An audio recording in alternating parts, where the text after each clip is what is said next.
Oke, silakan siapa yang membuka dengan doa dan nyanyi.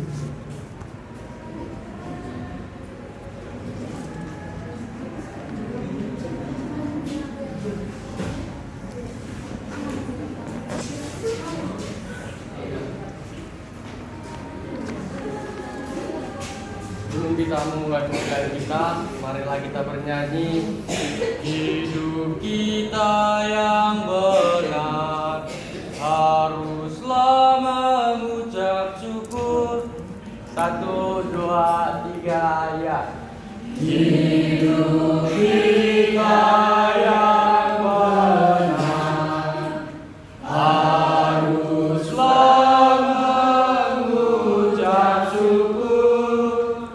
Dalam Kristus bergema, bergerak takabur. Dalam susah pun senang, dalam segala aku bermazmur dan ucap syukur.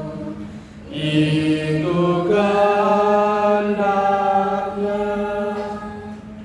Mari kita bersatu di dalam doa. Terima kasih ya Allah Bapa yang bertata di dalam kerajaan sorga atas berkat dan kasih-Mu yang Kau berikan kepada kami pada hari ini Tuhan. Di mana hari ini kami bisa berkumpul di sini Tuhan dengan mata kuliah Filsafat Timur. Engkaulah yang menyertai kami Tuhan dalam presentasi dalam perkuliahan kami ini. Biarlah kami mendapatkan ilmu Tuhan, menambahkan wawasan kami. Terpujilah nama Tuhan di dalam Kristus Yesus. Kami berdoa untuk syukur padamu. Amin. Amin. Oke, terima kasih. Ya, hari ini kita masuk pada laporan baca yang terakhir, yang keempat. Sekedar mengingatkan, minggu depan kita sudah masuk pada tugas kelompok. Nanti hari ini dikirimkan materinya, jangan terlambat. Itu yang pertama. Yang kedua, hasil rapat dosen menentukan bahwa untuk perkuliahan tingkat 1, tingkat 2 itu di bawah, nanti bawah ini. Lalu tingkat 3, tingkat 4 itu di atas. Nah, jangan ditukar-tukar. Kalau saya sering bingung, nggak tahu kita di kelas mana. Kadang di sini Pak, minggu depan di sini Pak, minggu depan di sana, entah di mana. Padahal sudah ada mereknya itu kan? Ini kan 2A, 2C. Jadi kalau ada orang di sini nanti di luar kelas 2C, usir kalian dari sini. Ini hak kalian di sini. Sehingga saya pun tidak salah kamar. Terkadang kita masuk, salah Pak, sana Pak. Jadi kayak capek gitu. Setiap mengajar kita bingung di mana masuknya. Jadi ini sudah ada mereknya. Entah kuliah apapun kalian di sini. Entah kuliah filsafat, kuliah apalagi yang lain-lain di sini kalian. Jangan pergi ke kelas lain. Gitu ya. Nanti kalau datang tingkat 3, tingkat 4 di sini, usir kalian aja dari sini. supaya jangan crowded. Kedua, ini mungkin kalian bukan ada kalian yang bawa sepeda motor di sini ya. Abang-abang kelas kalian itu sering parkir di sana, di jalan itu, gazebo itu. Nah, saya sudah berkali-kali marah. Akhirnya jadi malas juga marah. Tiap hari lewat marah karena parkir di sini. Lalu parkir sepeda motor di sini pun sembraut. Sudah ada tempatnya, tapi sembraut. Jadi itu kan dari cara berpikir kita itu, karakter kita. Jadi hidup yang teratur aja, supaya teratur hidup kita. Kalau bahasa Batak, denggak ko manguso denggak parmaten kan. Baik-baiklah kau hidup supaya mati pun kau baik gitu. Oke ya, itu banyak sekali yang diaturkan di rapat dosen. Nanti mudah-mudahan itu sudah keluar suratnya nanti ya. Oke, kita akan mulai dari laporan baca ini dari Sani nanti sampai Yunar. Nanti baca, jangan baca yang kau tulis, tapi sampaikan apa yang kau tahu. Kalau kau baca, saya hentikan nanti ya, dan nilainya tidak bagus. Tapi kalau ngomong kau sendiri, ceritakan apa yang kau tahu, nilainya bagus. Walaupun pendek, apa yang kau tahu aja. Bagaimana, apa yang kau tahu tentang kebudayaan Islam bercorak Jawa. Sampaikan aja secara bahasa sederhana, ya. Kemudian ada yang permisi ini karena sakit katanya. Kalau tanpa surat saya tidak anggap dia sakit ya. Tetap aja alpa. Siapa ini yang permisi ini yang sakit, yang katakan sakit dia? Si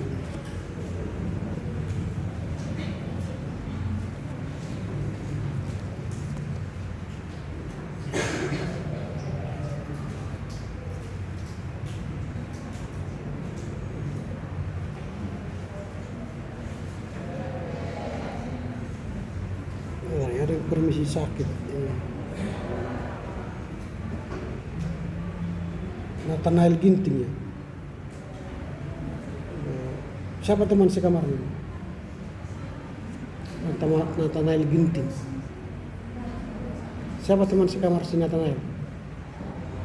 Gak ada yang satu kamar di sini dengan dia. Dekat dengan kamarnya siapa? Dekat dengan kamar si Nathanael. Jauh-jauh juga kamarnya. Hah? Kamarnya di mana? Kamar dosen 2. Kok ada kalian yang dekat dengan itu?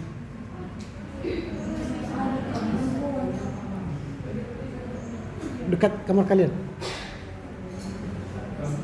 Hah? Sakit memang dia. Sakit apa?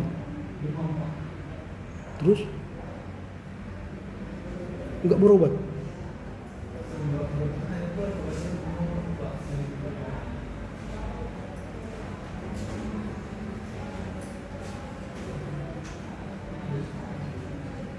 Karena saya tidak sanggup masuk di jam perkuliahan, tidak sanggup masuk.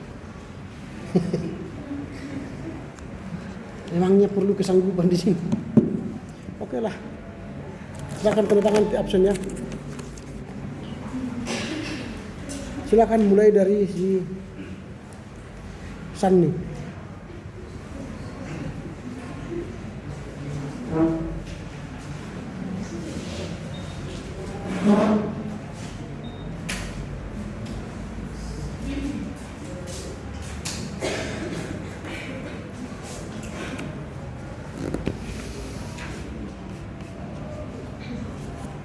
Kebudayaan Islam bercorak Jawa, adaptasi Islam dalam kebudayaan Jawa.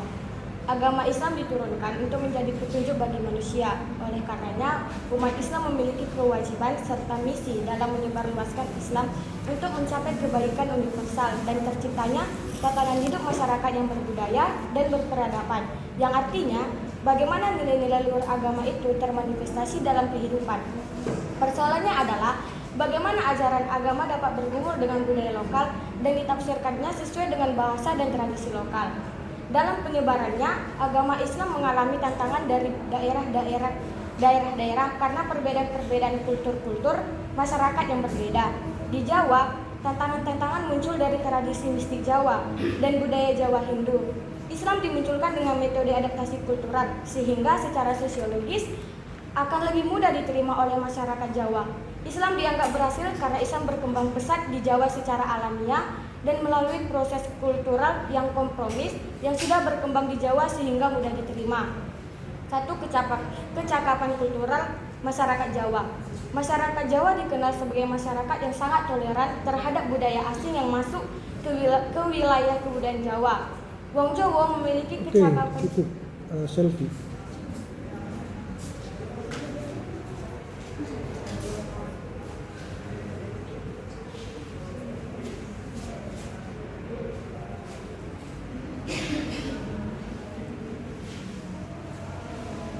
Baik, di sini saya akan menjelaskan kebudayaan Islam bercorak di Jawa.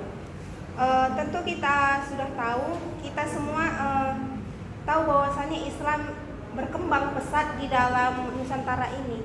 Bahkan agama Islam ini menjadi agama mayoritas di negara kita ini, di negara Indonesia ini.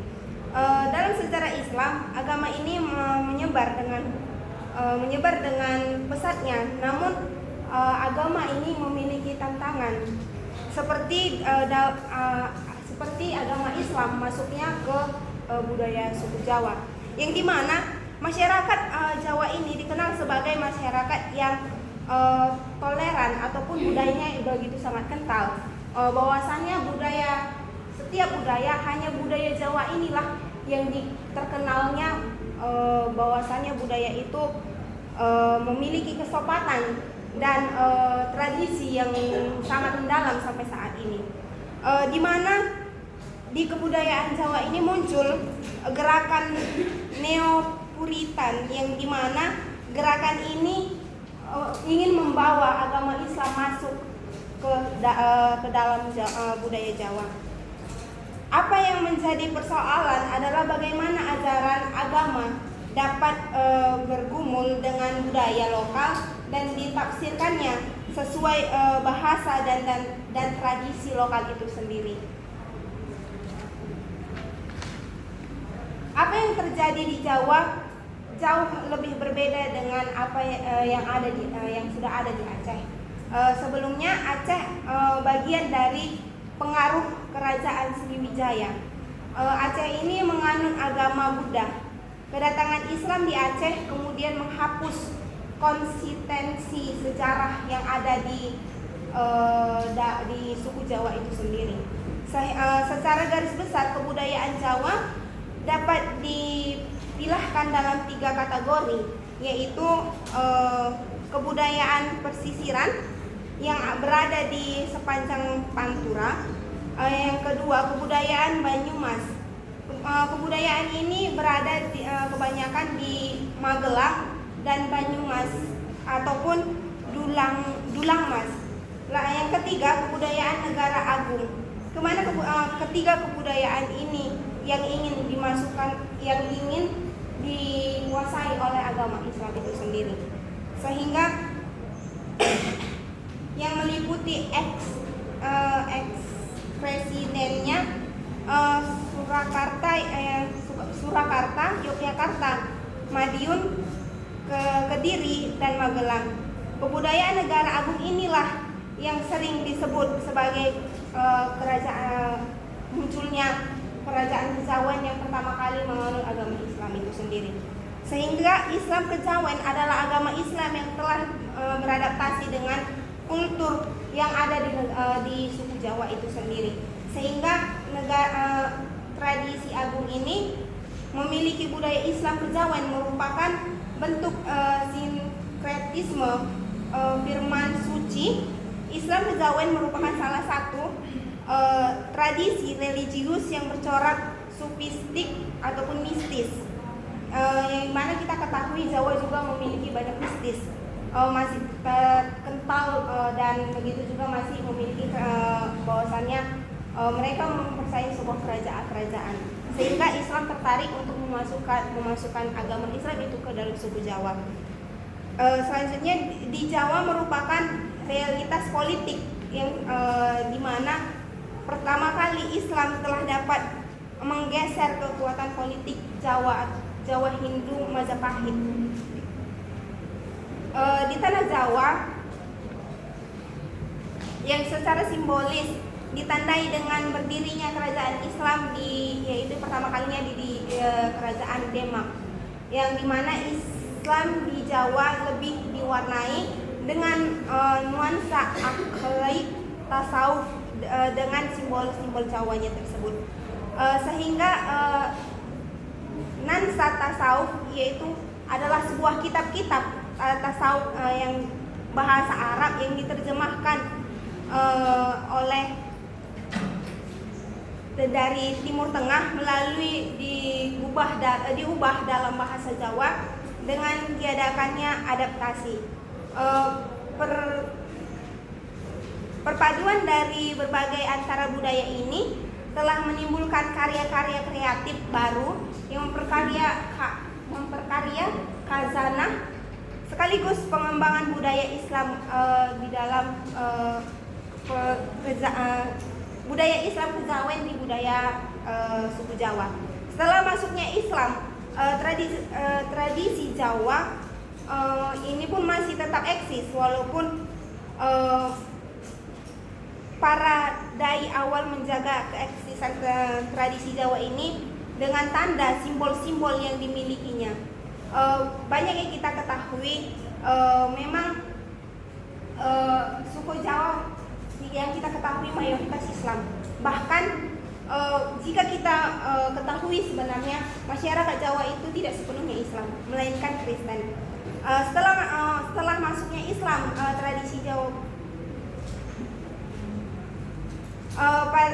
budaya Islam itu juga sendiri mulanya bercorak animistik dan cukup. Sri Imelda.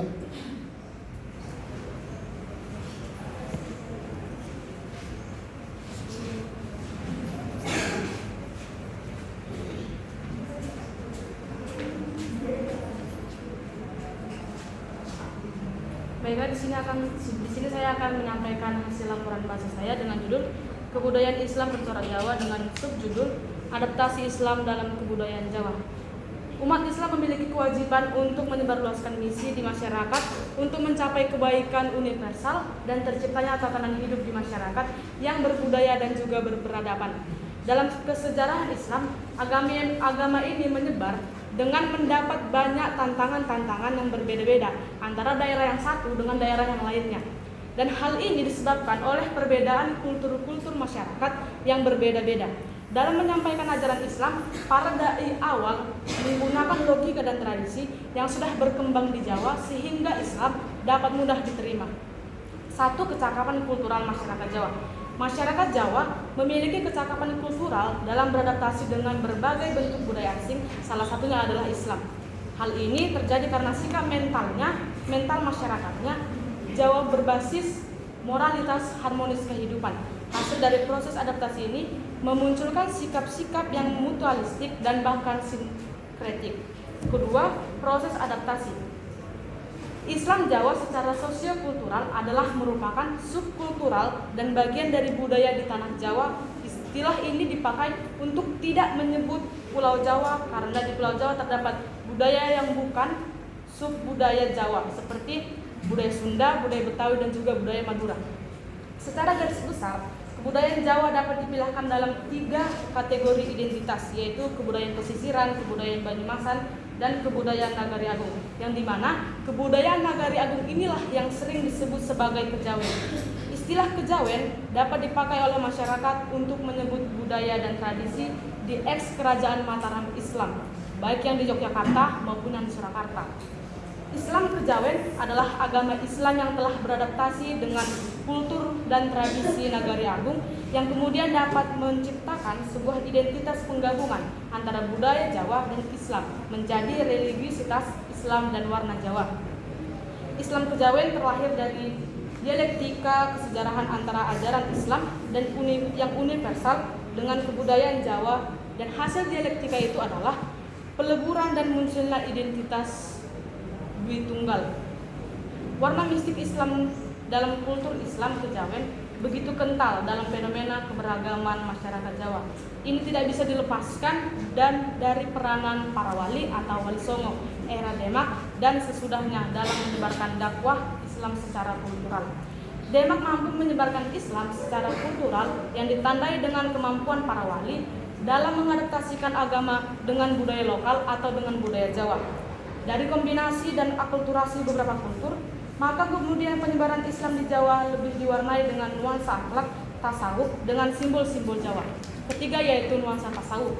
Sejak saat inilah budaya Islam di Jawa yang dikenal dengan mistisisme Islam Jawa yang serat dengan muatan sufistik mulai berkembang pesat. Buku-buku Jawa kuno dengan bahasa Kawi dan Sanskerta, kitab-kitab berbahasa Melayu dengan tulisan Arab, serta kitab-kitab tasawuf dalam bahasa Arab dari Timur Tengah mulai digubah dalam bahasa Jawa tanpa kehilangan substansinya.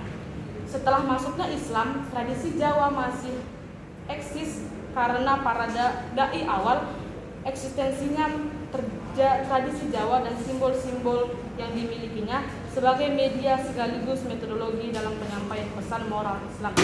Unsur tasawuf falsafi dapat ditemukan dalam serat hidayat dari terutama yang menyangkut martabat 7 dalam proses emanasi atau ta'ayun. Mistisisme Islam kejawen merupakan budaya mistik yang mampu menciptakan konsepsi dan ajaran ontologi dan metafisika umum baik yang terkait dengan persoalan ketuhanan, kemanusiaan maupun juga alam. Proses islamisasi masyarakat yang dilakukan oleh sebagian umat Islam di Jawa tidak perlu meminggirkan pribumisasi Islam yang dilakukan sebagian Muslim Jawa. Islam kejawen adalah salah satu bentuk dari proses pribumisasi Islam. Jadi kebudayaan Islam Jawa merupakan subvarian Islam yang dimana walaupun terdapat pengaruh yang besar dari kebudayaan Melayu, namun identitas khas Jawa masih dapat dikenali sekaligus pembeda dengan kebudayaan Melayu. Sekian hasil laporan bahasa saya. Terima kasih. Oke. Lanjut ke Friska.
Baik, saya akan menjelaskan tentang filsafat Islam bercorak Jawa dengan judul buku Kebudayaan Islam Bercorak Jawa. Seperti yang kita tahu, agama Islam itu diturunkan agama guna menjadi petunjuk bagi manusia dan sebagai petunjuk oleh alam. Fungsi tersebut membuat agama Islam mempunyai tugas untuk menyebarluaskan misi di tengah masyarakat untuk mencapai kebaikan yang universal atau umum, sehingga tatanan kehidupan masyarakat Islam itu berbudaya dan berhadapan. Pertama, kecakapan kultural masyarakat Jawa. Masyarakat Jawa itu dikenal sebagai masyarakat yang sangat toleran terhadap budaya asing yang masuk ke wilayah kebudayaan Jawa. Kebudayaan Jawa atau tersebut biasanya wong Jawa itu memiliki kecakapan kultural dalam beradaptasi dan berbagai bentuk kebudayaan asing, termasuk salah satunya adalah kebudayaan Islam. Karakter masyarakat Jawa itu dia memiliki kemampuan yang berinovasi dan kreatif, yang memiliki dan juga komunis terhadap masuknya Islam ke dalam masyarakat Jawa. Para dai awalnya itu di Pulau Jawa memiliki sikap tidak kontratif sehingga akulturasi agama Islam budaya Jawa semakin memperoleh yang luas. Hasil dari proses adaptasi tersebut memunculkan sikap-sikap yang mutualistik atau tidak membutuhkan orang lain dan bahkan skeptik. Dalam kebudayaan Islam tadi ada begitu upacara yang sudah dimasuki oleh unsur-unsur Islam, seperti itu upacara kehamilan atau dalam bahasa Jawanya itu mintoni, kematian, kanatan, selamatan, dan berbagai banyak lagi ritual yang telah dipengaruhi oleh agama Islam. Kedua, proses adaptasi. Islam Jawa itu secara sosiokultural itu merupakan subkultur dan bagian dari budaya di tanah Jawa. Di tanah Jawa itu terdapat banyak budaya-budaya, tetapi di dalam sub-Jawa budaya itu ada juga yang tidak termasuk dalam budaya Jawa, seperti kayak budaya Sunda dengan bahasa Sundanya di Jawa Barat, budaya Betawi, Melayu dengan bahasa Melayunya di Jakarta, dan budaya Madura dengan bahasa Madura di Jawa Timur bagian utara dan timur. Masyarakat Jawa juga merupakan masyarakat yang melahirkan atau menopangkan garis besar yang dapat dipilahkan dalam 3 kategori. Pertama, kebudayaan pesisir di sepanjang Pantura. Terus kedua di kebudayaan Banyumas, di Kedu, Magelang, sama Dulang Mas. Yang ketiga di kebudayaan Nagari Agung, terdapat di kebudayaan Keraton yang meliputi Kepresiden Jakarta, Yogyakarta, Medium, Kediri, dan Malang. Ketiga, nuansa tasawuf. Masyarakat Jawa merupakan masyarakat yang penuh religius dan penuh dengan simbol hidupnya. Berbagai ajaran dan pesan moral sering dinyatakan dalam bentuk simbol-simbol. Lalu budaya Jawa muncullah corak animistik dan hinduistik dan mulai berubah warna sejak zaman kewalian. Terjadilah perubahan corak dan muatan, namun substansi mistisme dan etika Jawa tetap eksis pada zaman kewalian tersebut. Bahkan para wali tidak bersikap kontratif terhadap budaya lokal. Sikap adaptif dan kompromis para wali dan dai di era Kesultanan Demak merupakan awal yang sekaligus menjadi corak khas agama Islam di Jawa. Pondasi paradigma tersebut membuat para dakwah kultural dan era Demak ditujukan oleh kerajaan, dilanjutkan oleh kerajaan Padang, kemudian Mataram, dan kekuasaan politik dalam Surakarta dan Yogyakarta. Corak utama yang dikembangkan dalam mistisme Islam Jawa itu adalah tasawuf, akhlakiyah, dan laku-lakusisme. Unsur ta'aruf tersebut ditemukan dalam serat wirid Hidayah Jati, terutama menyangkut martabat 7 dalam proses estimasi atau ta'asum. Terima kasih. Oke.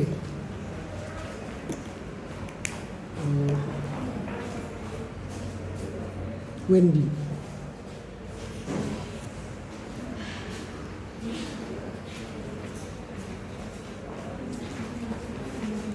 Baik, saya akan membacakan hasil laporan baca saya.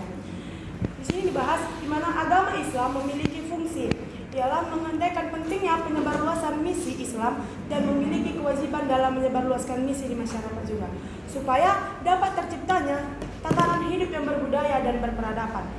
Artinya dalam kesejarahan Islam ini, agama dapat menyebar dan mendapat tantangan yang berbeda dengan daerah yang lain. Karena tantangan di kesejarahan Islam memiliki perpecahan kultur-kultur di masyarakat. Contohnya di Jawa, di mana di Jawa muncul tantangan ialah dari mistik Jawa dan budaya Jawa Hindu. Kemudian pertama, kecakapan kultural masyarakat Jawa, di mana masyarakat Jawa ini dikenal sangat toleran dengan budaya asing. Dan juga masyarakat Jawa ini memiliki kecakapan kultural yang dalam beradaptasi. Artinya Masyarakat Jawa ini memiliki karakter sikap yang adaptif dan kompromis terhadap bentuk budaya. Selanjutnya dalam upacara Slametan khas Jawa terdapat berbagai unsur-unsur Islam, yaitu kehamilan atau mitoni, kematian, khitanan, dan ritual khas Jawa lainnya. Yang kedua, proses adaptasi. Islam Jawa secara sosio-kultural merupakan subkultur dari bagian tanah Jawa, yang dimana dipakai untuk tidak menyebut Pulau Jawa, karena di sana terdapat budaya yang bukan sub-sub budaya Jawa, seperti budaya Sunda memakai bahasa budaya Sunda. Kemudian budaya Betawi memakai bahasa Melayu Betawi. Kemudian kebudayaan Jawa ini memiliki 3 kategori identitas, yaitu yang pertama kebudayaan pesisir, yang dimana kebudayaan pesisir ini terletak di sepanjang Pantura. Yang kedua kebudayaan Banyumas, yang dimana kebudayaan Banyumas ini terletak di Kedu, Magelang, dan Bulangmas. Yang ketiga kebudayaan Nagari Agung. Kebudayaan Nagari Agung ini disebut sebagai Kejawen, yang dimana budaya Kejawen ini memiliki subkultur dari kebudayaan Jawa. Maka istilah Islam dalam tradisi Kejawen ini yaitu bentuk perpaduan sinkretik dan mutualistik. Yang ketiga, nuansa tasawuf. Sejak inilah budaya Islam di Jawa dikenal dengan mistisismenya yang syarat, di mana masyarakat Jawa itu juga sangat religius dan penuh simbol. Arti religiusnya itu ialah masyarakat mempunyai perilaku dan adat istiadat yang ada di masyarakat Jawa, dan juga memiliki ajaran dan pesan moral yang dinyatakan dalam bentuk simbol-simbol. Maka unsur tasawuf falsafi ini dapat ditemukan dalam serat wirid Hidayat Jati, yang dimana artinya serat ini ialah menjadi ekspresi bagi nilai-nilai kearifan Jawa akan ajaran filsafat Islam. Sedangkan laku-laku mistik spiritualitas ini ditemukan dalam serat Centini, yang dimana serat ini disebut sebagai karya sastra Jawa yang berbagai macam kebudayaan Jawa. Kemudian terdapat juga ritual-ritual Jawa yang terkombinasi dengan unsur Islam, seperti upacara kelahiran anak dan upacara mitoni atau kehamilan. Di Islam juga terdapat ajaran dan nilai-nilai yang religius dan adaptif dengan budaya Islam lokal, di mana proses masyarakat Jawa Islam di Jawa tidak perlu lagi meminggirkan pribumisasi Islam. Begitu juga dalam perspektif teologi Islam Kejawen ini harus dihargai, karena olah rasa dan olah pikir para ulama teolog Jawa ini sangat memahami dan mengaktualisasikan nilai-nilai religi dalam kultur lokal, walaupun terdapat pengaruh besar dari kebudayaan Melayu. Sekian dari laporan saya, terima kasih. Oke, saya ingatkan lagi, jangan baca yang kau tulis ya. Kalau saya hentikan nanti kurang senang kalian. Tapi kalau nanti saya dengar lagi kau baca yang kau tulis, saya hentikan ya.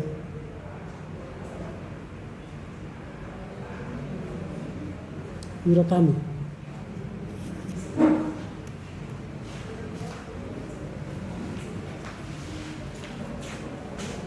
Baik, di sini saya akan menyampaikan laporan baca saya tentang kebudayaan Islam bercorak Jawa. Agama Islam ini ditunjuk sebagai petunjuk bagi manusia dan alam, yang ada pun fungsinya mengandaikan pentingnya perluasan untuk menyebarluaskan misi masyarakat untuk kebaikan universal dan terciptanya kehidupan manusia yang berbudaya dan beradab. Yang menjadi persoalannya, bagaimana agama ini bisa bergumul dengan agama lokal yang seperti bahasa dan tradisi lokalnya. Dalam pandangan antropologi budaya, manusia tidak dapat menghindarkan diri dari kondisi historis, yang berarti bisa dibilang manusia ini bisa memiliki dan memahami objek yang berbekal dengan kondisi historis dan tradisi yang melingkupinya. Dalam sejarah Islam, agama ini menyebar dengan mendapatkan tantangan-tantangan dari daerah yang lain, dari satu daerah ke daerah yang lainnya, yang karena disebabkan perbedaan kultur masyarakat setempat. Seperti di Jawa, mereka mendapati tantangan dari mistik Jawa dan budaya Jawa Hindu. Tapi karena kepekaan dan kultur dari para wali, Islam dihadirkan dengan wajah yang santun. Dan Islam ini muncul menggunakan metode adaptasi kultural yang sehingga dapat diterima dengan mudah oleh masyarakat Jawa. Yang pertama, percakapan kultur masyarakat Jawa. Masyarakat Jawa ini dikenal sebagai masyarakat yang toleran kepada budaya asing yang masuk ke wilayah Jawa itu. Masyarakat Jawa atau yang biasa disebut dengan Wong Jowo memiliki kecakapan adaptasi dan kultural dengan budaya asing. Salah satunya seperti Islam. Karena sikap mental masyarakat Jawa ini berbasis kepada moralitas dan harmonisasi kehidupan. Karakter masyarakat Jawa yang adaptif dan kompromis terhadap berbagai budaya ini diperankan ketika menanggapi masuknya Islam ke wilayah Jawa. Hal ini ditunjukkan dengan upacara-upacara selamatan khas Jawa yang sudah dimasuki unsur-unsur Islam seperti upacara kehamilan atau mitoni, kematian, khitanan dan selamatan padi dan berbagai bentuk ritual khas Jawa yang lainnya. Yang kedua itu proses adaptasi. Islam Jawa ini merupakan subkultur dari bagian budaya di tanah Jawa. Istilah tanah Jawa ini tidak digunakan untuk menyebut Pulau Jawa karena di Pulau Jawa juga terdapat banyak budaya yang bukan termasuk ke dalam suku daya Jawa seperti Sunda, Madura, dan Betawi. Secara garis besar, kebudayaan Jawa ini dibagi menjadi 3 kategori. Yang pertama, kebudayaan pesisir di sepanjang Pantara. Yang kedua, kebudayaan Bayusan yaitu Kedung, Magelang, dan Madulang Mas. Yang ketiga yaitu kebudayaan Nagari Agung. Di sini kebudayaan Nagari Agung ini disebut juga sebagai kejawen. Istilah kejawen inilah yang dipakai oleh masyarakat untuk kebudayaan dan tradisi kerajaan Mataram Islam di wilayah Yogyakarta dan Surakarta. Dan juga dipakai Islam untuk perpaduan sinkretik, mutualistik sekaligus istilah identitas tersendiri antara budaya Jawa dan Islam dengan warna Jawanya. Warna mistik Islam dalam kultur Islam kejawen ini sangat kental dari keberagaman masyarakat Jawa yang tidak terlepas dari peranan Wali Songo di era Demak. Tantangan yang dihadapi adalah peranata sosial kemasyarakatan dan budaya mistik. Berdirinya Demak ini sebagai kerajaan Islam pertama di Jawa merupakan realistis politik Jawa Islam yang menjadi titik peralihan yang mampu menyebarluaskan Islam secara kultural yang ditandai dengan kemampuan para wali dalam beradaptasi. Pada era Mataram Islam, perpaduan dan adaptasi kultur Islam dan budaya semakin kental dan keberagaman inilah yang dikenal dengan Islam kejawen. Yang kedua, nuansa tasawuf. Sejak inilah budaya Islam di Jawa dikenal dengan mistisisme Islam Jawa yang mulai berkembang dengan pesat. Buku-buku serat Jawa kuno, kitab-kitab berbahasa Melayu, serta kitab tasawuf dari Timur Tengah ini mulai diubah dengan bahasa Jawa tanpa mengurangi ataupun menghilangkan substansinya. Nah, dalam perpaduan ini timbullah karya-karya yang memperkaya khazanah dan pengembangan Islam kejawen seperti Serat Centani, Serat Wulung Rep, Serat Wirid Hidayat Jati, dan Serat Wedatama. Masyarakat Jawa juga merupakan masyarakat yang penuh dengan simbol dan religius yang terlihat dalam perilaku dan adat istiadat yang ada di masyarakat Jawa. Kultur mistisme Islam ini mendapatkan tantangan dari modernitas dan globalisasi yang memiliki sikap tangguh. Ritual ini sudah dikombinasikan dengan unsur Islam sampai sekarang. Islamisasi masyarakat dilakukan oleh sebagian umat Islam di Jawa dan tidak perlu mengurangi pribumisasi Islam. Islam kejawen inilah salah satu dari proses panjang pribumisasi Islam ini dan dihargai dengan keberadaannya yang merupakan hasil dari olah rasa dan olah pikir dari ulama dan teolog Jawa dalam kultur lokal. Sekian dari saya, terima kasih.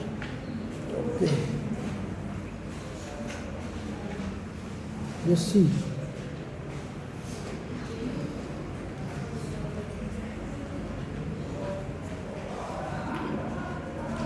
Filsafat Islam bercorak Jawa dengan subjudul Adaptasi Islam dalam Kebudayaan Jawa.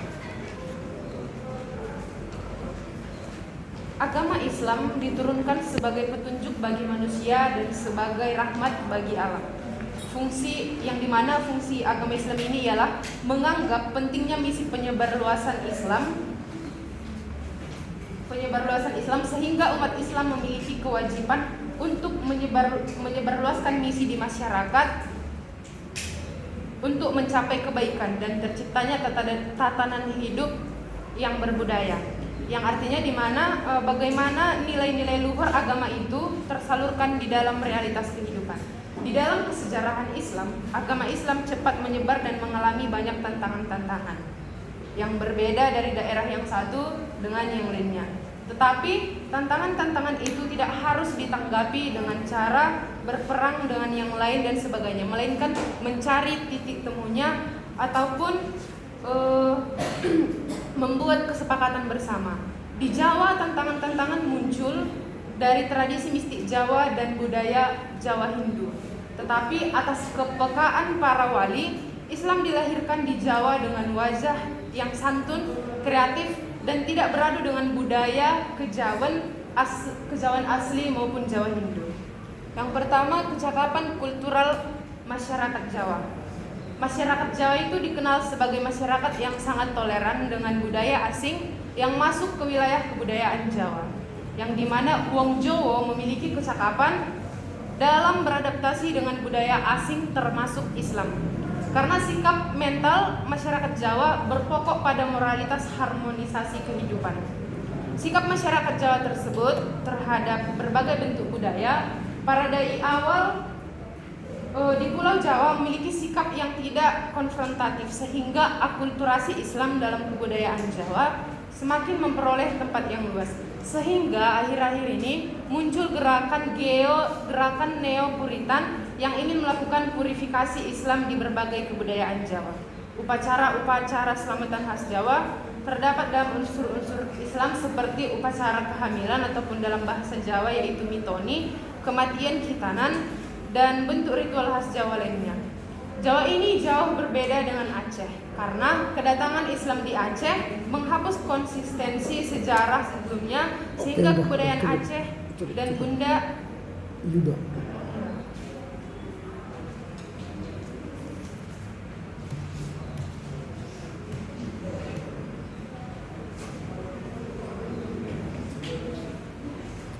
Yuda.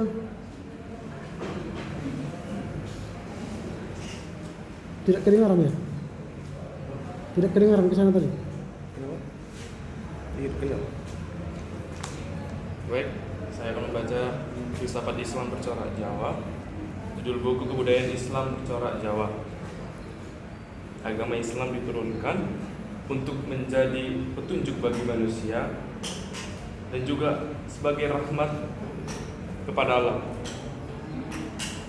Fungsi tersebut mengandaikan pentingnya misi penyebaran luas Islam, sehingga Islam memiliki kewajiban menyebarkan luas misi di tengah masyarakat untuk mencapai kebaikan yang universal dan terciptanya tatanan hidup masyarakat yang berbudaya dan peradaban.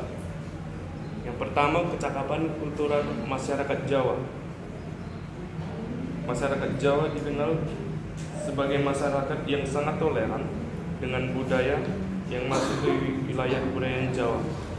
Wong Jawa atau orang Jawa memiliki kecakapan kultural dalam beradaptasi dengan berbagai bentuk budaya asing. Oke, Julian.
Baik, selamat siang menjelang sore buat kita semua.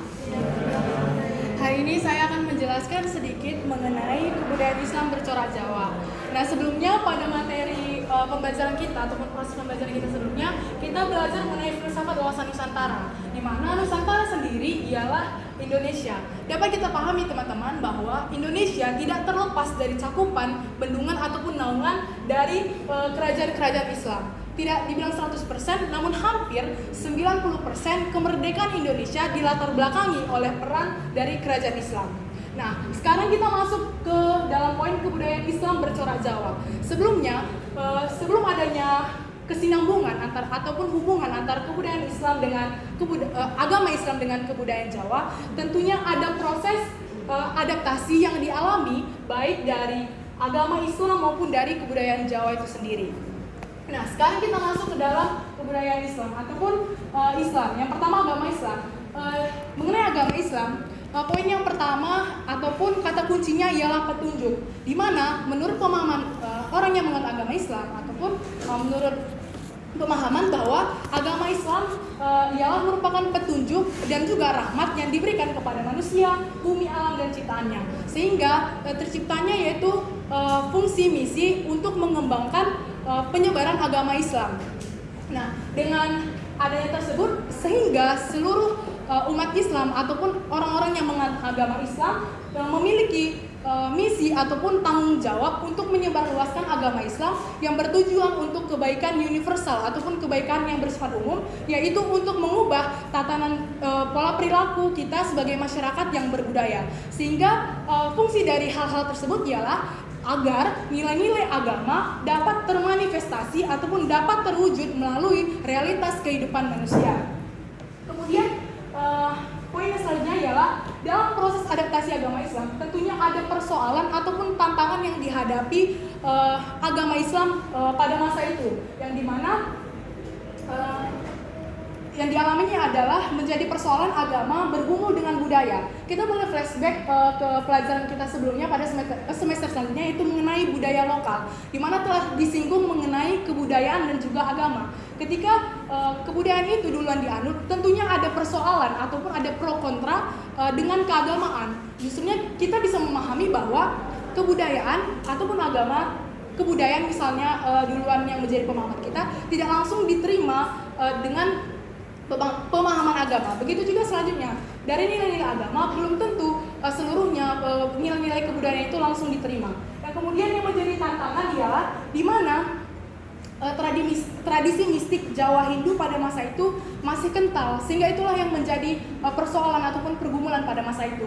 Dan kemudian dari tantangan tersebut muncullah kepekaan intelektual para wali untuk menyebarluaskan agama Islam dengan cara santun, adaptif, dan tidak konfrontatif. Begitu selanjutnya kita masuk ke dalam poin selanjutnya, yaitu kecakapan kultur masyarakat Jawa.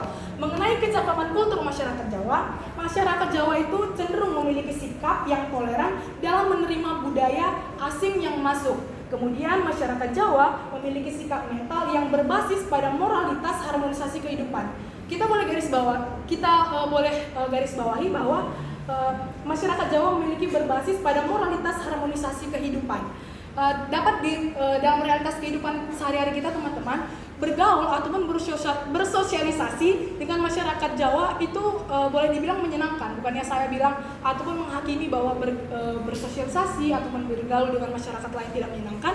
Namun yang menjadi keunikan dari sikap intelektual masyarakat Jawa, mereka memiliki moralitas yang cukup baik. Mereka peka terhadap sesama, pengertian terhadap sesama. Nah, sehingga pada masa itu proses adaptasi agama Islam pun mudah diterima ataupun memiliki peluang yang cukup besar pada masa itu, sehingga menghasilkan sinkretisme ataupun mutualistik, di mana mutualistik tersebut dapat dikatakan sebagai mutualisme, saling menguntungkan baik dari pihak keagamaan, dari agama Islam maupun dari kebudayaan. Artinya tidak ada nilai-nilai baik dari agama maupun nilai kebudayaan tidak meninggalkan identitas mereka masing-masing. Nah, kemudian sinkretisme, mungkin teman-teman semua sudah memahami apa itu sinkretisme, di mana sinkretisme adalah proses perpaduan yang sangat beragam dari pemahaman kepercayaan, yaitu kebudayaan, dan aliran-aliran agama. Nah, boleh kita bandingkan dengan tadi sebelumnya teman-teman sudah menjelaskan bagaimana apa yang dialami oleh masyarakat Jawa itu sangat berbeda dengan apa yang dialami masyarakat Aceh. Sangat jauh berbeda, teman-teman. Di mana pada masa itu ketika Aceh dimasuki oleh pemahaman agama Buddha, mereka langsung menerima secara menyeluruh agama Buddha, seolah-olah tidak ada nilai-nilai budaya ataupun identitas dari kebudayaan Aceh tersebut. Nah, sehingga ketika agama Islam masuk ke dalam Aceh, itulah yang menjadi tugasnya, itu menghilangkan sisa-sisa sejarah ataupun peninggalan agama Buddha yang masuk ke Aceh pada masa itu, sehingga di Aceh tidak adanya proses mutualistik ataupun sinkretisme pada masa itu. Nah, kemudian kita masuk ke dalam proses adaptasi. Sebelumnya tadi saya sudah menjelaskan bahwa sebelum adanya kesinambungan antara agama dengan budaya, tentunya ada proses yang dialami. Nah, kemudian kita masuk ke dalam proses adaptasi. Mengenai proses adaptasi sudah sangat jelas ya teman-teman, dijelaskan oleh teman kita yang sebelumnya. Dalam proses adaptasi yang menjadi saya hanya terfokus kepada satu, yaitu ke dalam Islam kejawen, yang dimana Islam kejawen ini ialah perpaduan sinkretik mutualistik sekaligus menjadi identitas tersendiri yang berbeda dengan agama Islam Jawa. Yang kedua, merupakan agama yang telah beradaptasi dengan kultur dan tradisi negeri agung yang menjadi religiusitas Islam dengan warna Jawa. Dan yang ketiga, Islam kejawen terlahir dari dialektika kesejarahan antara ajaran agama Islam yang bersifat universal ataupun yang umum seperti yang saya sudah jelaskan, dengan kebudayaan Jawa yang inklusif, artinya yang dapat menerima dengan cepat agama Islam tersebut tanpa meninggalkan nilai-nilainya ataupun identitas dari kebudayaan itu sendiri. Nah, dapat kita pahami bahwa Islam kejawen ini merupakan istilah yang dipakai untuk menyebut budaya ataupun tradisi di eks Mataram ataupun di luar dari kerajaan Mataram seperti Yogyakarta dan juga Surakarta. Kemudian dapat kita pahami juga bahwa Islam kejawen ini bukan termasuk ke dalam aliran keagamaan ya teman-teman, namun Islam kejawen ini merupakan produk adaptasi Islam. Dapat dikatakan bahwa Islam kejawen ini sebagai media dalam proses penyebar luasan agama Islam di Jawa pada masa itu. Kemudian mengenai Jawa ataupun seperti yang saya jelaskan tadi, kerajaan Islam itu tidak terlepas dari namanya bendungan ataupun naungan dari kerajaan Demak. Mungkin teman-teman semua sudah memahami bagaimana latar belakang berdirinya kerajaan Demak, yaitu salah satu faktornya dilatar belakangi oleh faktor politik, di mana kerajaan Demak ini sangat berperan aktif dalam proses penyebarluasan ataupun proses adaptasi agama Islam di Jawa pada masa itu. Sehingga kerajaan Demak ini ditandai sebagai simbol ataupun bukti bahwa agama Islam pernah beradaptasi ataupun pernah istilahnya memberikan pemahaman mengenai agama Islam di Jawa pada masa itu. Nah, kemudian tentunya dari panjangnya proses yang dialami agama Islam dalam proses penyebaran atau adaptasinya, tentunya ada hasil yang mereka peroleh. Nah, menurut pemahaman saya, hasil yang mereka peroleh dari proses adaptasi itu ialah adaptasi kultur. Di mana adaptasi mengenai kultur, kita sudah memahami tadi ya bagaimana masyarakat Jawa memiliki nilai moralitas yang cukup baik dan dapat menerima agama ataupun ajaran agama tanpa menghilangkan identitas mereka, identitas dari kebudayaan itu sendiri. Nah, jadi adaptasi dari kultur tersebut ialah menurut pemahaman saya ialah nuansa tasawuf, di mana nuansa tasawuf adalah ajaran tentang bagaimana menyucikan jiwa dan membersihkan akhlak atau sering disebut sebagai berzikir dengan cara mendekatkan diri kepada Tuhan ataupun Allah kalau menurut pemahaman orang Islam. Nah, jadi dari hasil ini semuanya yang dapat saya simpulkan ialah tentunya sebelum adanya kesinambungan ataupun hubungan antara budaya dengan agama, tentunya ada proses adaptasi yang harus mereka peroleh. Tentunya tidak langsung diterima dengan baik, teman-teman ya. Pada pembelajaran sebelumnya kita juga memahami bagaimana kebudayaan, pemahaman budaya itu sangat bertentangan dengan pemahaman agama. Nah, tapi dari sini kita bisa memahami bagaimana orang Jawa dapat menerima ajaran agama ataupun proses adaptasi yang dilakukan agama Islam dilakukan oleh para wali pada masa itu, mereka dapat menerimanya dengan baik tanpa seperti yang sering saya katakan, tanpa menghilangkan keistimewaan ataupun ciri khas dari kebudayaan mereka tersebut. Sekian hasil pemahaman saya mengenai laporan baca. Terima kasih. Oke, bagus ya. Lanjut terakhir Yunar.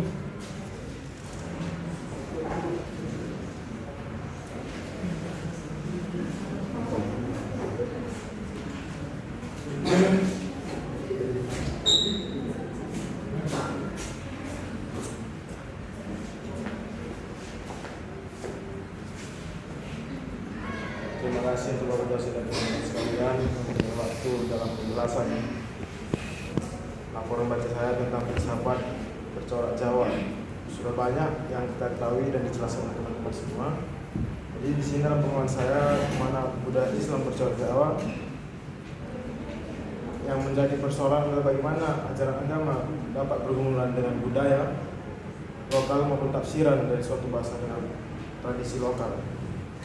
Maka itu yang didasarkan pada kondisi historis yang mempengaruhi di mana hal ini berarti bahwa manusia dan masyarakat memiliki kemampuan dan menginterpretasikan supaya objek dalam termasuknya dan agama Islam masuk ke Jawa untuk dengan berkelana kondisi historis dan tradisi yang mengikuti dalam budaya bercorak Jawa. Apalagi penafsiran objek itu terkait dengan ajaran Islam yang diakui sebagai ajaran universal, yaitu ajaran konseptual baik dari sisi waktu maupun tempat. Dalam sejarah Islam, agama ini mendapatkan banyak tantangan dan ketika sebelumnya datang agama Islam ini ke budaya Jawa, banyak pemahaman kita di mana paham animisme dianggap sebagai pilar pengenalan Tuhan. Paling tidak orang Jawa akan menghayati yang menguasai animisme atau animia dan roh. Salah satu getaran yang sering memojokkan orang Jawa adalah paham animisme. Jadi animisme Jawa adalah agama asli. Agama ini ada sejak orang Jawa mengenal siapa Tuhan dan alam sekitarnya. Jadi ketika pengenalan Tuhan tentu diawali dengan proses panjang yang disebut baku, dan di negeri ini masih dianggap minir terhadap pemahaman animisme maupun ajaran kebudayaan Islam. Maka itu agama Islam diturunkan guna menjadi petunjuk bagaimana manusia dan sebagai rahmat bagi seluruh sekalian alam. Dalam itu Islam datang budaya jasa memiliki kewajiban yang berluasan dan mencapai kebaikan universal. Apa yang menjadi persoalan adalah bagaimana ajaran agama maka dapat bisa kedatangan Islam inilah budaya Jawa untuk mengetahui dan membawa ke ajaran agama-agama Islam. Jadi masuk kita ke percakapan kultural masyarakat Jawa, di mana kultural masyarakat Jawa itu dikenal sebagai masyarakat sangat toleran. Budaya asing yang masuk wilayah Jawa itu Wong Jawa. Jadi salah satu adalah Islam, maka itu pun ada perubahan dalam kedatangan Islam ini ke budaya Jawa. Sikap mental masyarakat yang berbasis pada moralitas harmonis kehidupan di Jawa.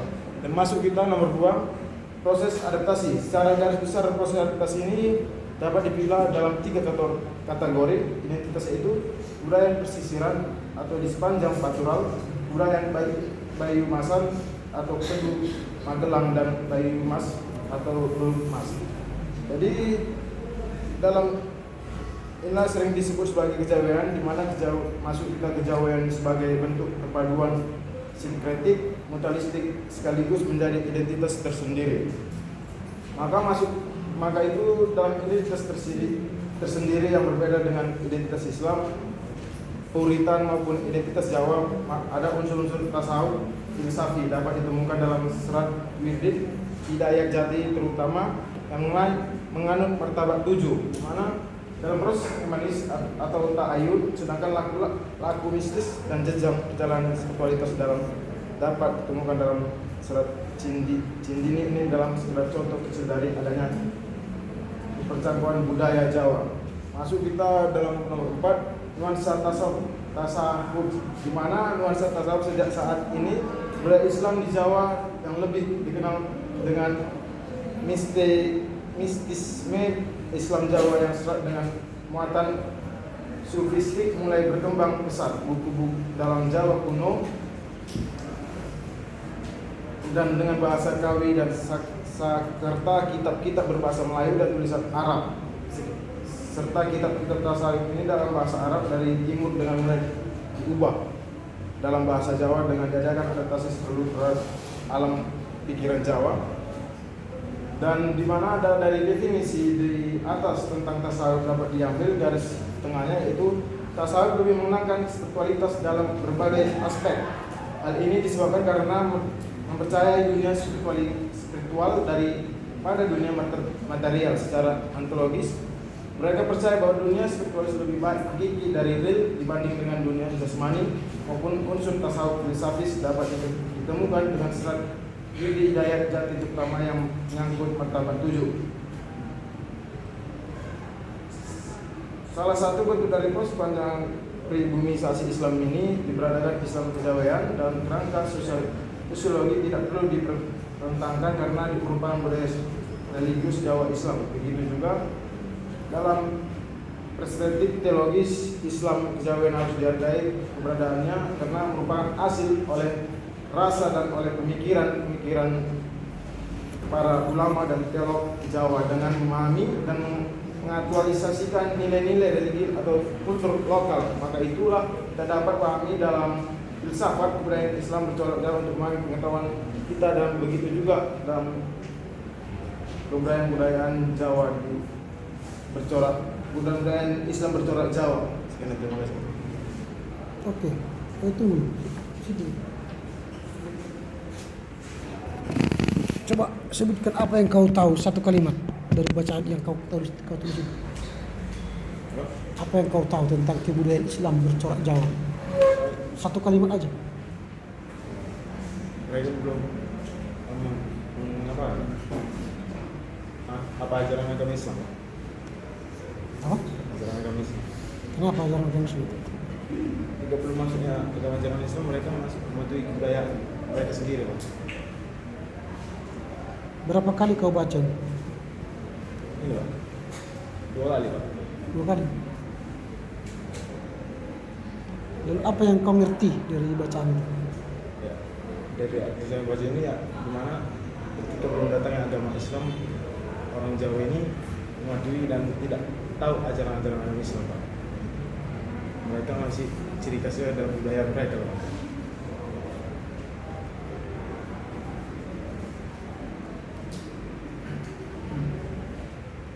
Ya, silakan. Ya.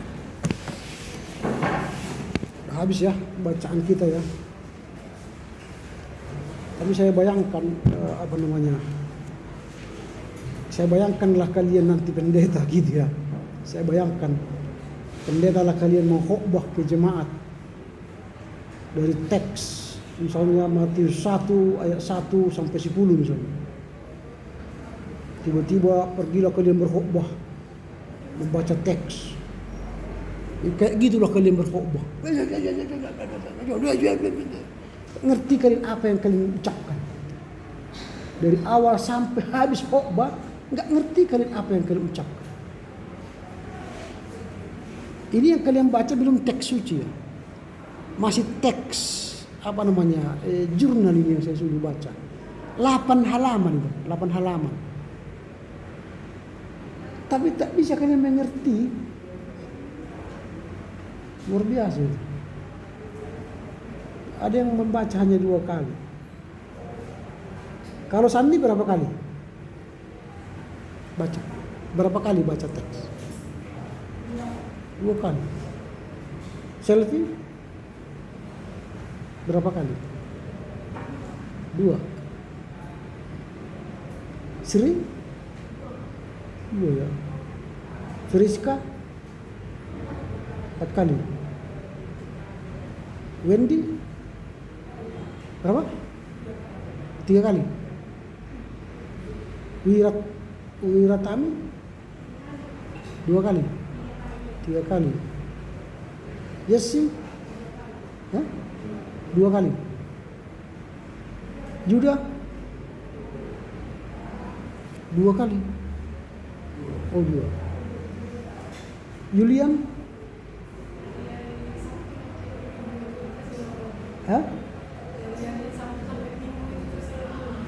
Ya berapa kali? 5 kali lebih. Benar? Berapa? Saya bayangkan kali nanti pendeta khotbah begitu ya. Langsung saudara-saudara, itu kayak pengkhotbah yang tak tahu jalan itu, tak tahu diri. Kalian nggak ngerti apa yang kalian baca, tapi berani khotbah di depan umat. Umat itu mengharap ke surga, tapi yang kalian ucapkan neraka. Karena kebodohan kalian tidak mengerti teks. Gak tahu Pak, yang ini gak tahu apa yang kalian bicarakan. Tak kemana apanya, dari mana awalnya, kemana akhirnya gak tahu gitu. Ini saya buat 4 kali baca supaya kalian melatih diri. Kalau pendeta nanti baca teks, lalu setelah dibaca teks, ditafsir. Ini sudah masuk hermeneutik kan? Setelah nanti ada tafsir, kalian berteologi. Setelah berteologi baru khotbah lah kalian. Kalian nanti kan pembawa kebenaran kan? Pengkhotbah itu pembawa berita kebenaran. Tapi kalau kalian tidak tahu mana yang benar, bagaimana kalian mau jadi pendeta? Hanya dilatih membaca 8 lembar aja pun nggak lolos. Sayang.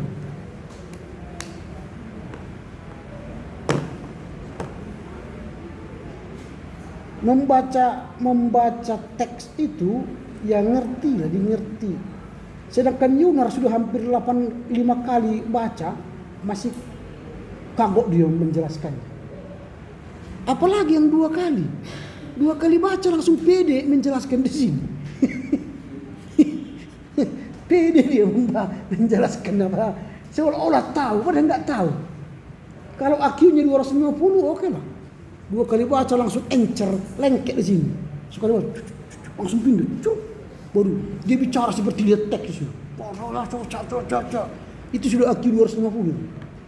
Tapi kalau IQ jongkoknya 100 kali membaca nggak nyampe, nggak lengket. Baca keluar. Ini IQ pas-pasan baca 2 kali pula. Gimana caranya lengket? Kalau IQ kita nggak bagus, bacalah berulang-ulang supaya hasil kita bagus. Sedangkan orang yang IQ-nya bagus pun dia berulang-ulang baca supaya ngerti dia.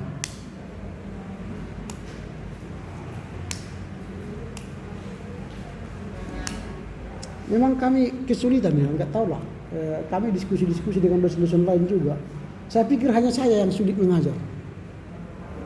Saya pikir saya ini mungkin nggak tahu mengajar sehingga mahasiswa tidak mengerti apa yang saya ajar. Ternyata dosen-dosen lain juga sama pengalamannya. Nggak tahu kita di mana kelemahannya gitu ya.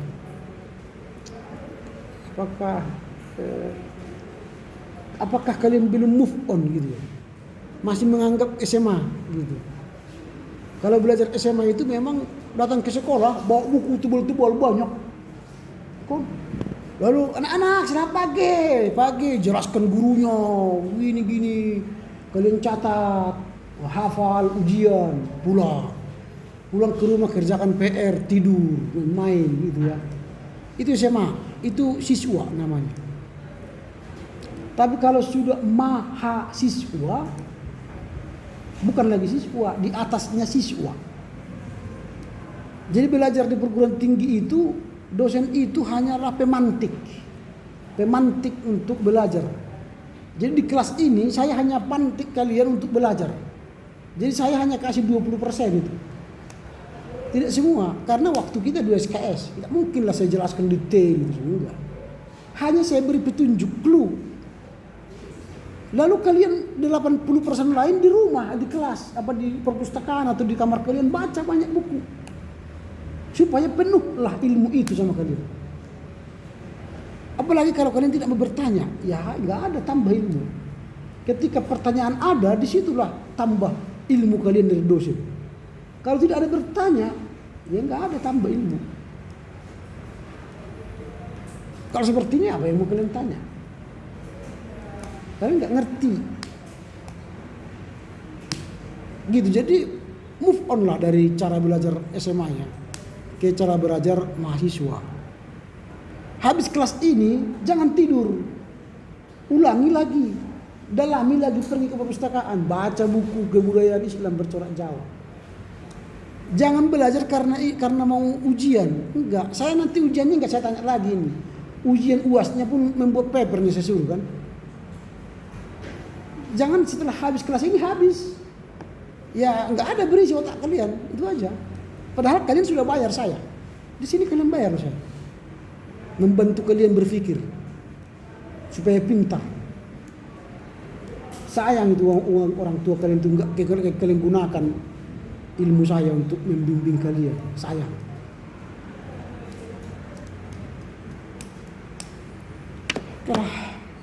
Saya bantulah ya, karena ini terakhir untuk laporan baca ya. Membaca jurnal, ini jurnal kan. Mulailah dari abstrak.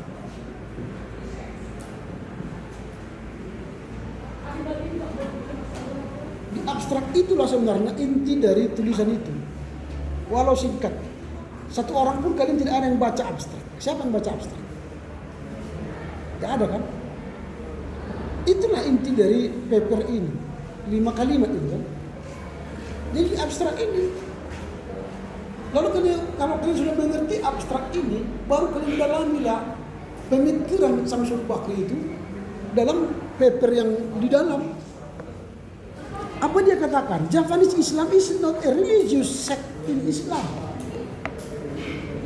but only a product from adaptation process of Islam in the Java community culture. Jadi Islam itu, kebudayaan Islam itu bukanlah sebuah sekte, tetapi itu adalah sebuah proses adaptasi Islam dalam kebudayaan Islam. Jadi kebudayaan Islam itu adalah sebuah proses beradaptasi dengan budaya Jawa. Itu yang dia jelaskan. Nanti kalian dalami itu, dia akan sebutkan itu lebih dalam di papernya ini. Baru kalimat yang kedua dia katakan, this is possible. Artinya kebudayaan Islam tadi yang tidaklah sekte itu atau sebuah paham lalu masuk ke kebudayaan Jawa, itu bisa terjadi adaptasinya. Itu possible kan? Because apa? Because the values of Islam itself is universal. So, inclusive to be adapted in various people cultures. Jadi itu memungkinkan karena di dalam Islam itu sendiri adalah universal. Islam itu sendiri, budaya Islam itu sendiri adalah universal. Sementara budaya Jawa itu inklusif. Dan itu memungkinkan terjadi proses adaptasi dalam kebudayaan Jawa yang beragam itu. Jadi itu memungkinkan terjadi. Sehingga dia katakan the characteristic of Islam in Java are Sufism. Karena Sufisme dalam karakteristik Jawa itu membantu dalam terjadinya adaptasi. Sufisme itu kan sinkretisme kebudayaan Jawa dengan Islam. Itulah karakteristik budaya Jawa itu. Dan karakteristik Islam di Jawa itu ialah Sufisme. Sehingga dimungkinkan terjadi adaptasi. Dan dia katakan it's mutual fusion between Islam and Javanese culture. Sehingga dimungkinkanlah terjadi fusi atau perpaduan gabungan antara kebudayaan Islam dan Jawa. The emergence Javanese Islam has enriched interpretation of Islam, especially is in Islamic cultural development. Jadi dia mengatakan bahwa dengan adanya adaptasi dia budaya Islam dan budaya Jawa akan memperkaya tafsiran Islam. Memperkaya tafsiran Islam tentang apa? Tentang budaya spesifik, khususnya dalam perkembangan budaya Islam di Jawa atau kebudayaan Jawa Islam itu memperkaya. Nah sekarang kita lihat pendahuluan dia. Yang dia bicarakan di sini ialah ada persoalan antara kebudayaan Islam dengan kebudayaan lokal, kebudayaan Jawa itu yang inklusif tadi. Kebudayaan Islam yang universal bertemu dengan kebudayaan Jawa yang lokal, terjadi persoalan. Apakah terjadi konfrontasi, penolakan, atau terjadi sinkret atau penggabungan, atau terjadi adaptasi, atau terjadi sinkronisasi. Lalu dia mengatakan yang terjadi adaptasi karena ada alasannya, karena budaya Jawa itu sangat halus ya, sangat sopan, santun, sehingga mereka tidaklah menolak Islam tapi menerima dengan santun, sehingga terjadi fusion atau penggabungan atau adaptasi. Ini yang dia jelaskan. Dan memang ada tantangan yang muncul dari tradisi mistik Jawa yang sudah bergabung dengan Hindu, Jawa Hindu. Tetapi oleh kekuatan intelek para dai, yaitu Wali Songo, wali yang 9 wali itu, memampukan terjadinya adaptasi itu. Nah ini yang kita lihat dalam bagian pendahuluannya, dijelaskannya itu. Lalu dia sebut bahwa kecakapan budaya Jawa itu ada dibanding budaya lain. Kecakapan budaya itu adalah budaya Jawa itu kan nerimo. Wong Jawa itu menerima. Itu mental orang Jawa kan, menerima itu. Jadi apapun yang disebut ke mereka diterima itu. Diinjak pun kakinya diterimanya itu. Paling dia katakan, maaf mas, kaki saya masih dipakai gitu kan. Enggak marah-marah itu. Tapi coba kita kalau injak kakinya langsung enggak ada sama tamu gitu. Persoalan belakangan kan. Makanya memang pemimpin itu enggak bisa orang Batak. Pemimpin itu orang Jawa makanya pemimpin itu orang Jawa yang dipilih. Karena orang Jawa itu nerimo. Kalau kita bukan nerimo, melawan. Kalau ada orang bertanya, gue langsung disiapkan sini. Awas kau. Kalau kalian nanti seminar gitu ya, ada orang bertanya, awas kau. Gak kau lihat alamat sekian, sudah aku tulis itu. Pakai matamu katanya. Itu mental kita. Kalau mental orang Jawa enggak. Nah ini yang membuat mereka adaptif sehingga bisa menerima Islam. Kalau kita ketika datang ke Kristen ke Tanah Batak dulu, konfrontasi atau adaptif? Mana yang dikerjakan? Konfrontasi. Tolak gendang, tolak gitar, tolak seruling, tolak semua. Sehingga tradisi kita hilang. Karena mereka label kita sebagai bego, penyembah berhala, indigenous people. Jadi yang benar itu budaya barat. Karena budaya barat itu mendekatkan orang ke surga. Budaya kita itu membuat kita ke neraka. Makanya banyak dulu budaya-budaya kita di bumi hanguskan. Termasuk Tumbaga Holing kan. Surat Tumbaga Holing. Makanya Raja Patik Tapu Bolon dulu dikeluarkan dari HKBP. Gara-gara dia menulis surat Tumbaga Holing. Kalian pernah baca buku surat Tumbaga Holing? Kalau mau baca nanti datang aja ke rumah. Supaya saya kasih buku ini. Hilang tradisi-tradisi Batak. Yang sekarang memelihara tradisi Batak itu siapa? Ya permaling atau pemena di Karo. Selain itu nggak ada. Nah di Jawa itu kejawen. Kejawen lah yang memelihara tradisi Jawa. Dan kejawen itu tadi sudah dijelaskan daerah mana itu.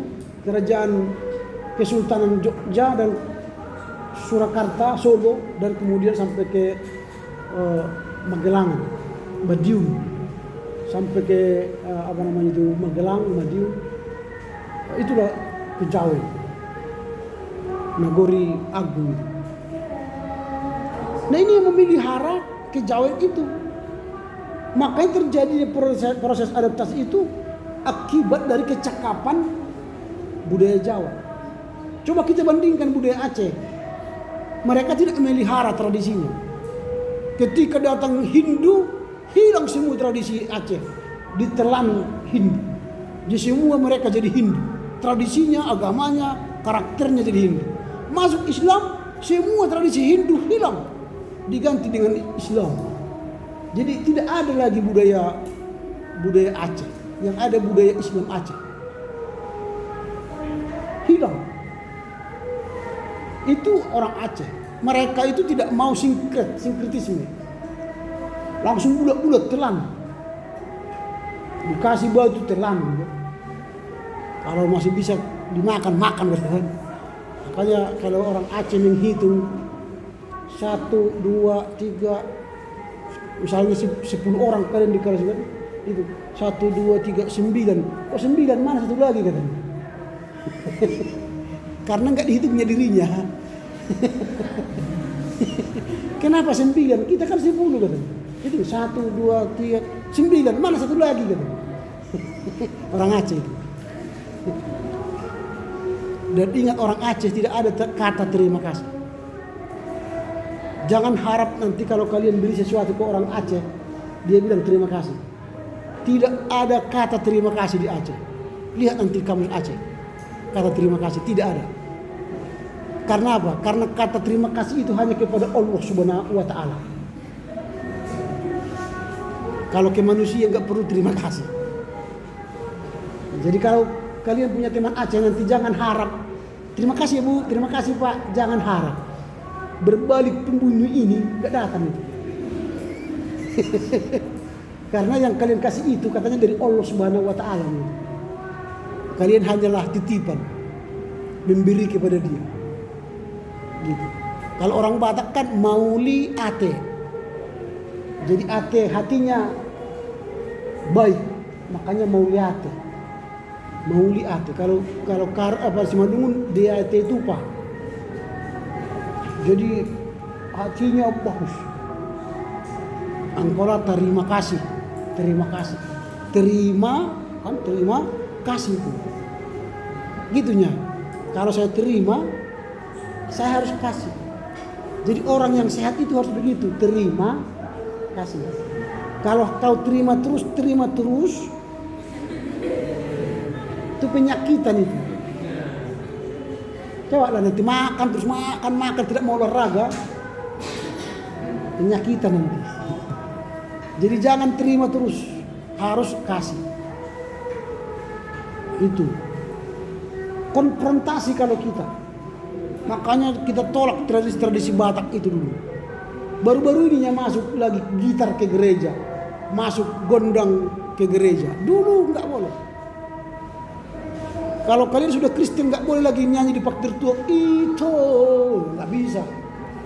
Beda nasihati kayak RPP, hukum sesat gereja itu. Sekarang orang ketiga pun kalian nyanyikan nggak apa-apa.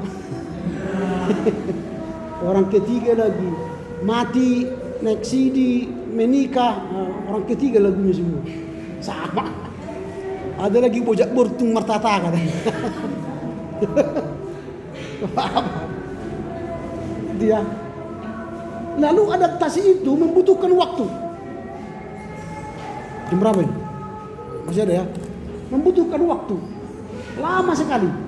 Tidak ada tiba-tiba. Lama sekali itu proses adaptasi itu. Itu budayanya. Kejawen itu tidak tiba-tiba datang. Tetapi dia prosesnya lama. Bahkan kalau nanti kalian lihat tasawuf itu sebagai contoh adaptasi itu, dibukukan kan, ada beberapa buku itu menuliskan soal terjadinya adaptasi budaya itu. Ada buku serat, ada buku serat Walangreh, serat Sentini, bahkan serat Wedatama dan sebagainya. Itu semua sudah bagian dari perpaduan adaptasi budaya Islam dan Jawa. Nah kita katakanlah di Sumatera Utara ini, kita belum bisa mengadaptasi budaya kita menjadi bagian dari iman kita. Nggak ada kan? Ada budaya bagian iman kita lahir dari budaya kita. Ada. Nanti bulan Desember tanggal 1 nanti kalian sudah dengar musik Jingle Bells. Kalau kalian dengar musik Jingle Bells, otak kalian terarah kemana langsung? Kemana? Natal kan? Itu musik dari mana? Barat. Adakah musik dari budaya kita kalau dibunyikan itu langsung teringat kalian Natal? Ada? Gak ada kan? Kalau ada misalnya seruling, oh Natal ini. Atau ada gondang, tukut, oh mau Natal ini. Atau kalian dengar gondang langsung terbayang sopo. Pernikahan kan? Ada yang mau menikah itu. Kita ada yang atau ya ada yang meninggal gitu. Tidak pernah berpikir itu Natal. Yang paling aneh lagi kalau sudah Natal nanti sudah musiknya Jingle Bells, dalam musik itu pun tidak ada berita tentang kelahiran Yesus, kan hanya Jingle Bells gitu. Lonceng berbunyi kan, teng teng teng teng. Tapi kalian yakini itu musiknya Yesus lahir di Bethlehem. Lalu kalian buatlah hiasan Natal. Yang kalian buat gambarnya, gambar Yesus atau gambar yang lain? Gambar Santa Claus. Bukan gambar Yesus kan? Padahal kalian mengatakan Yesus lahir di Bethlehem, tapi gambar-gambarnya Sinterklas. Gak ada gambar Yesus kan? Gak ada gambar Yesus. Musiknya tadi tidak ada menggambarkan lahirnya Yesus, gambar-gambarnya Sinterklas. Lalu ketika berkumpul atau ada perayaan atau memberi hadiah, Sinterklas yang datang gini. Bukan Yesus yang datang. Ajaran sesat itu. Aneh itu, menurut saya aneh. Kalau saya tolak itu. Gak mau saya, di rumah saya pun gak ada gambar Sinterklas. Saya buang itu kalau ada hiasan-hiasan Sinterklas pada masa Natal. Saya buang itu. Karena itu merusak berita Natal. Bahkan yang paling ironisnya lagi, yang tragisnya nanti, nggak tahu nanti kalian ini, pada musim Natal banyak nanti datang apa? Proposal. Natal sekolah minggu, Ama, Ina, Permata, bapak-bapak semua, Natal STM, Natal semua Natal. Padahal kita mengatakan Yesus itu luar biasa, maha besar. Tapi ketika kita rayakan ulang tahunnya, minta kita uang. Berarti Yesus yang tak beruang itu. Orang miskin itu Yesus itu. Kalau saya ulang tahun, saya tidak punya uang, saya tidak rayakan. Cukup berdoa, terima kasih Tuhan, Engkau tambahkan aku umur. Amin. Selesai. Tapi kalau saya punya uang, cukup membayar 3 orang, saya panggil, ayo makan lontong. Nah, karena ada uang 3. Tapi kalau uangku jutaan, saya undang 1 kampung. Itu karena saya punya uang. Masa Yesus mau lahir, kalian minta uang? Minta lagi ke perusahaan-perusahaan, minta lagi kepada pemerintah. Gila itu. Kalau saya nggak mau, sorry. Kalau kalian minta sumbangan ke saya mau Natal, sorry itu saya nggak akan saya ladeni. Kalau kalian tidak punya uang, tak usah rayakan Natal itu. Tak usah heboh. Raya mitra kekelengan katanya, minta semua dosen-dosen.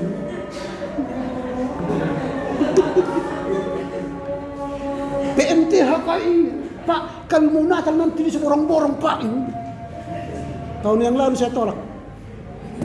Gak ada uang, tak usah kau pergi seborong-borong. Di sini aja kalian Natal. Kalau tak ada uang, tak usah makan kue. Berdoa aja, nyanyikan aja. Yesus lahir di Bethlehem. Haleluya, amin. Udah berkubar.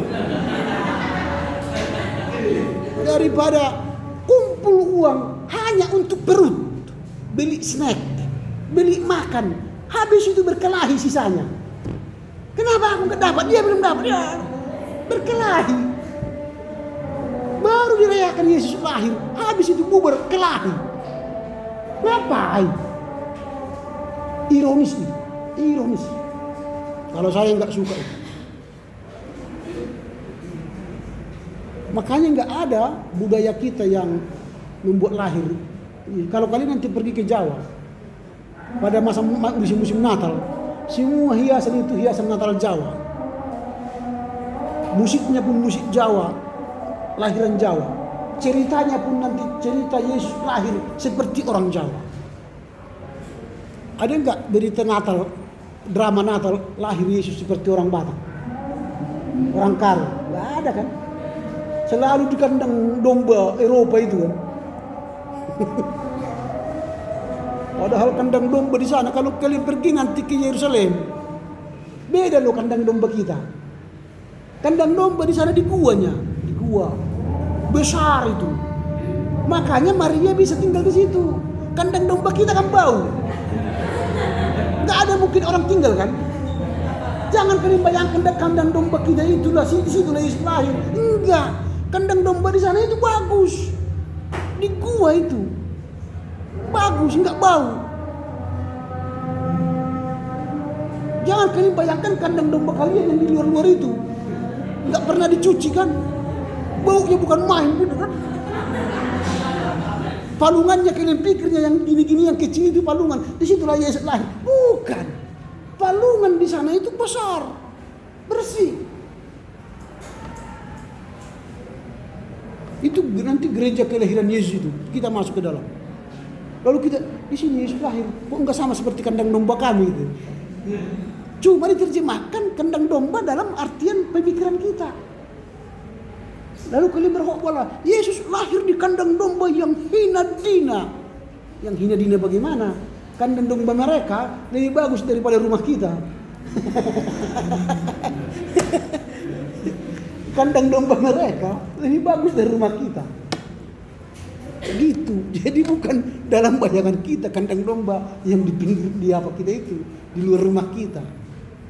Datanglah si Yosef dan sebagainya. Ada penginapan enggak? Jadi yang ada kandang domba. Wah, ke situ pun enggak apa-apa lah. Dalam pikiran kita kok bukan sih. Enggak, bagus itu. Bagus. Disitulah Yesus. Tapi itu sudah hina dalam kategori mereka. Nah itu. Jadi disitulah butuh kita belajar dari filsafat Jawa ini. Supaya kalian nanti menjadi orang teolog yang memiliki kemampuan membuat budaya lokal itu menceritakan kekristenan kita dari budaya kita. Jangan lagi dari budaya Eropa menceritakan Yesus. Kita menceritakan Yesus kan dari budaya Eropa. Cara-cara Eropa kita menceritakan Yesus kan. Kalau berkhotbah harus pegang Alkitab kan. Kalau berkhotbah kita tidak pegang Alkitab, kayak tidak Kristen kan. kayak tidak Kristen. Coba lihatlah ustaz-ustaz itu. Kalau dia berkhotbah, bertausiah, pegang Al-Quran enggak? Enggak pegang. Tapi Al-Qurannya sudah di sininya. Dia hafal 30 juz itu. Bukan juz mangga maksudku. 30 juz. Kalian hafal Alkitab pun tidak sampai 1 juz kan? Paling-paling pada mulanya Allah menciptakan langit dan bumi. Amin. Gimana lah jadi pendeta kalau hanya 1 ayat yang dihafal? Baca teks pun nggak mampu kan? Menjelaskan teks pun nggak mampu. Oke ya, sampai di sini lah dulu ya. Nanti kalian terganggu lagi ke kelas lain. Ada lagi kelas kalian yang lain? Ketua kelas tolong tanda tangan ini. Banyak yang tanda tangan. Ini ketua kelas, di sini tanda tangan. Si Andre tidak hadir ya? Hah? Andre tidak hadir. Si apa namanya? Joy, Rafael tidak hadir. Rafael juga nggak hadir.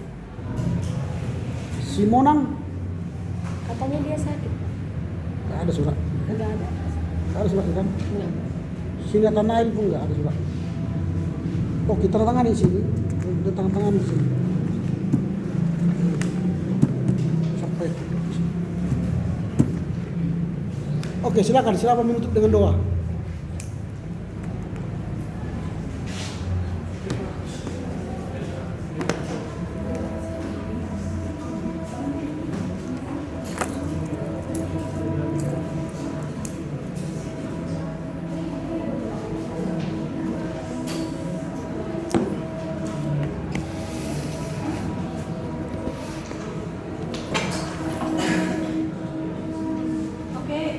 Sebelum kita tutup perkuliahan kita hari ini, mari kita bernyanyi dari buku Haleluya nomor 307.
Amin.